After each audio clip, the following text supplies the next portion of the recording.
Welcome to the Functioning Law Podcast, your definitive guide for acing the Solicitor's Qualifying Examination, the SQE. Today, we are here to help you prepare for SQE1 FLK Contract Law. We are using material prepared by Dr. Yanis to explain all key areas of the FLK, one topic at a time. We are providing calm clarity amidst the contractual chaos. I am Theo, and joining me today is my ever-curious co-host, Anna. Good day to you. Good day.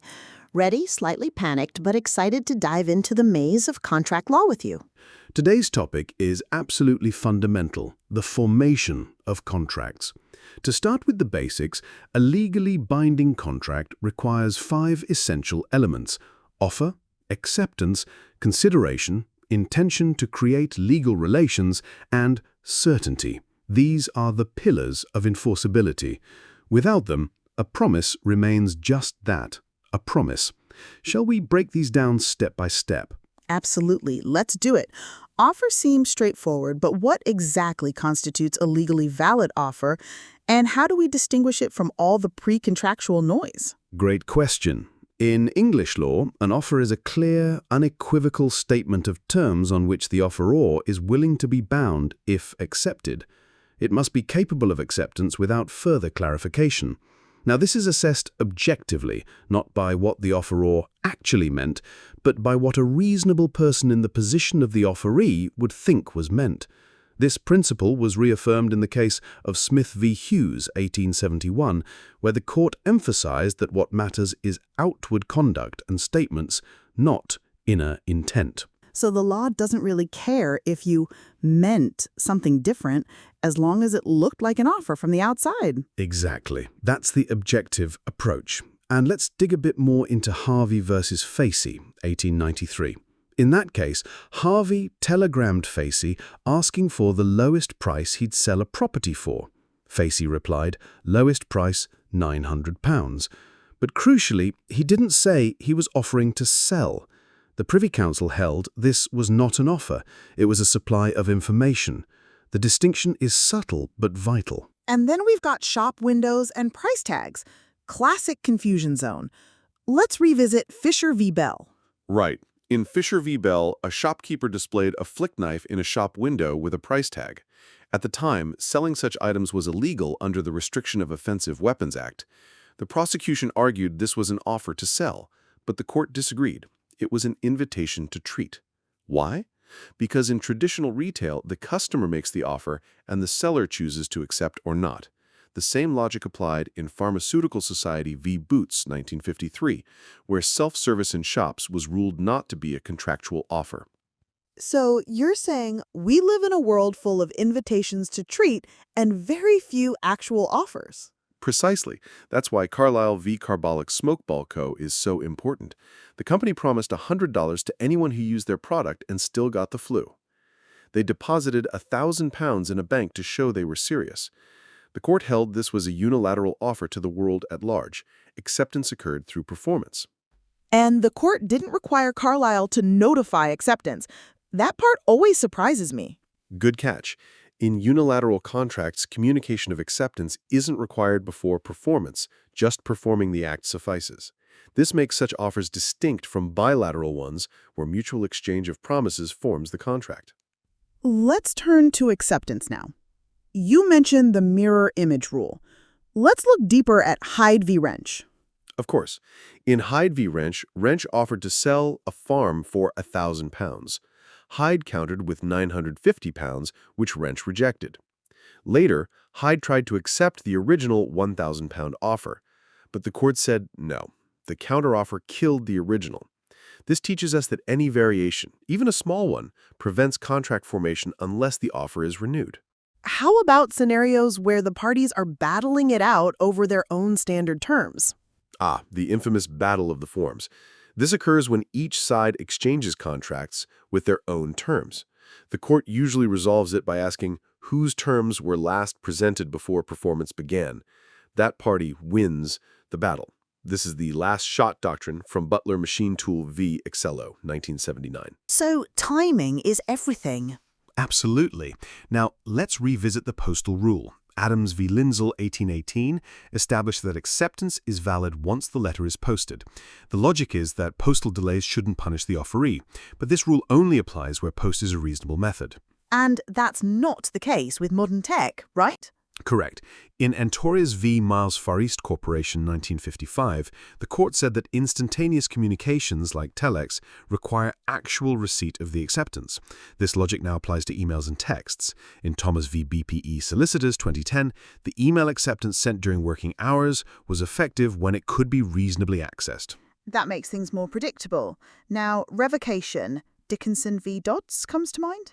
Yes. In Dickinson, Dodds made an offer and said it would stay open, but he sold the property to someone else. Dickinson found out via a reliable third party. The court said the revocation was valid.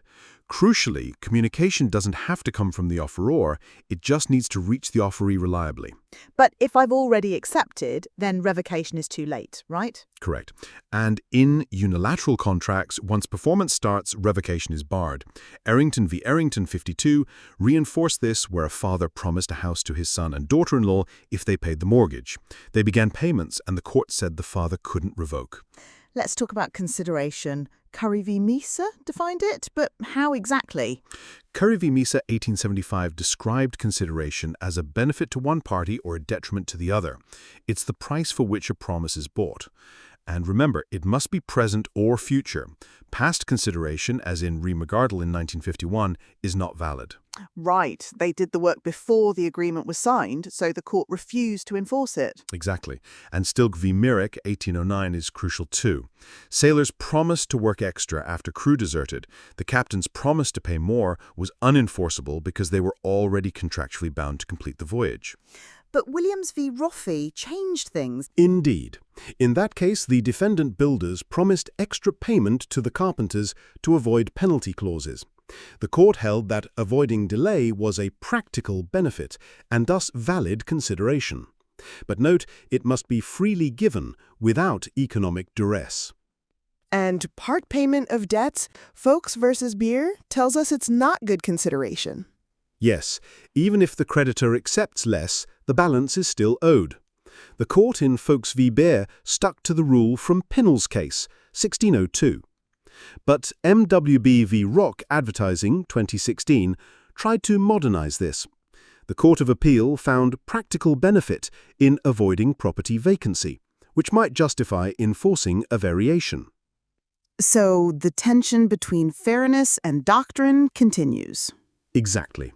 And where consideration fails, promissory estipole can step in. In Central London Property Trust v. High Trees House, 1947, a rent reduction was enforced during wartime due to reliance, even without consideration. But estoppel can't start a lawsuit, right? Correct. It's a shield, not a sword. Plus, it usually only suspends rights. Once circumstances change, the promisor may resume their original position. On to intention. Balfour versus Balfour is the classic no-intent case. Yes, husband and wife had a domestic agreement, no intent to create legal relations. But in Merritt versus Merritt, 1970, since they were separated and signed a written agreement, the court found intent.